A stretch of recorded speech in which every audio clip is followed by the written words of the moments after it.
ថ្លៃរងស្នេហ៍ឃើញហើយតែស្នេហ៍អើយកុំរៀបការអូនគ្មានអ្វីក្រៅពីទឹកនេត្រាជុំដៃរៀបរាបញ្ជាក់ប្រាប់ថានៅតែអឡាយយ៉ាងស្រលាញ់គ្នាមិនបានជួបគ្នាដូចមានកំពីអូនខ្លាចជាសាច់ថ្លៃទៅវិញតែអញ្ចឹង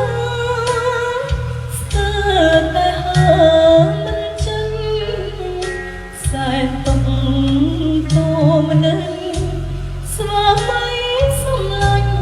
នេះ អាហ្នឹងក៏អាចដាក់ដែរចុងមកទុយហ្នឹងយកទាំងអស់ទៅតកន្លែងនេះកន្លែងមកវើ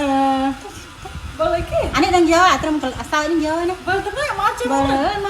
កក្រមប្តីស្រាប់តែលឺភ្លេងលេចង់ បាទអូខេខ្ញុំលើកមកអញច្រៀងប៉ុណ្ណាខ្ញុំកាត់យកប៉ុណ្ណឹងផង